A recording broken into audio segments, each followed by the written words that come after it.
Fake Ozempic and other off-brand weight loss drugs are prompting the World Health Organization to issue a global alert. Social media has been fueling the demand for cheaper alternatives, but medical professionals like my next guest have some concerns about safety. Dr. Timothy Quinn is a family physician and board-certified obesity specialist. Welcome back, as always. Thank you. How much cheaper are these alternative off-brand drugs?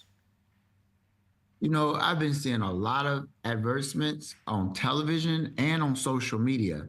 And some of these advertisements have been listing prices around $300 a month, $150 a month.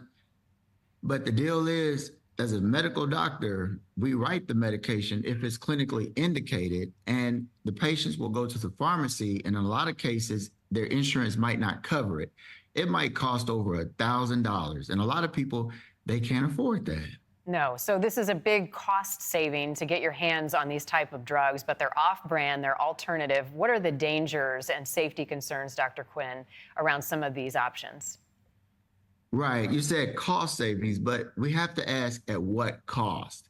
Because if you purchase these brands online from one of these online pharmacies, there's no guarantee that the safety is there. If you get the medicine from the pharmacy as prescribed by your physician, what we in the medical community are advocating is the fact that the medical physician is going to screen you for the proper questions to ensure the highest level of safety. But a lot of people are going online and they're not getting asked these questions, or if they're asked these questions, they're evading the questions, not telling the truth, just so that they can get the medication. The problem is the safety. And as far as these online pharmacies, I actually spoke with representation from the Pharmacy Board of Mississippi, and they assured me that these individuals that choose to use these online pharmacies can call the pharmacy board of their state if they live in Mississippi or Texas, and the pharmacy board can advise the patient if that online pharmacy is registered with the state. And in order for a pharmacy to become registered with the state, that pharmacy has to go through some pretty strenuous evaluation as far as a massive checklist called USP 797. But that pharmacy also has to have a pharmacist registered with that online pharmacy that's a registered pharmacist in the state that the medicine is being distributed to as far as the people. That will increase the highest level of safety for people that choose online pharmacies. Let me ask you this. So somebody who chooses the cheaper option from one of these online pharmacies, what are the risks in taking these drugs? What are possible side effects that people should be looking for that the drug may not be doing what it's intended for?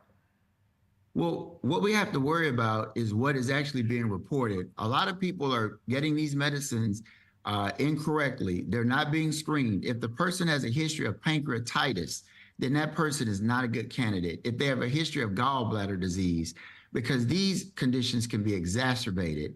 Some of these people are getting the medicine at the highest dose, not titrating with the lower doses for safety, following up with their medical provider because they're evading these questions. They're not answering the questions correctly.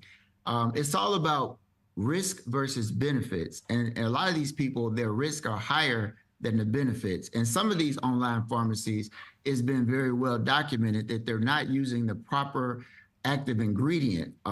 They're using alternatives because what's being told to me is probably cheaper for them. A lot of this is financially driven. So some of these online pharmacies, there are a lot of reports that they're probably cutting corners, giving people medicine that is not the safest option. Is there a cheaper option on the horizon? Are the price for these drugs going to come down in the near future? What's so encouraging to me and the rest of the medical community is the research by these pharmaceutical companies that are doing everything right. They're working with the FDA, they're doing research. The latest research has shown that with these medications, you have a 22% reduction in progression to chronic renal disease. As these findings are being discovered with this fact-based research, some of the insurance companies are now taking this into consideration, such as Medicare. There was a study about a year ago that showed that there's a decrease in reoccurrence of heart attacks and strokes of those that have had heart attacks and strokes. And now Medicare is paying for the medication if you have a patient that's had a heart attack or stroke and you document it properly. in the paperwork to get it approved called the prior authorization. So this is very encouraging as more medical benefits are being demonstrated through the research. Now the insurance companies are saying the medicine is not just for vanity, but it also can not only prolong, but it can save a person's life. Yeah, no arguing that there are some benefits, but the public's patience in waiting for the right medication prescribed by the right qualified person leads to some issues. Dr. Quinn, as always, thanks for keeping us on the right track. Hey, thank you for having me.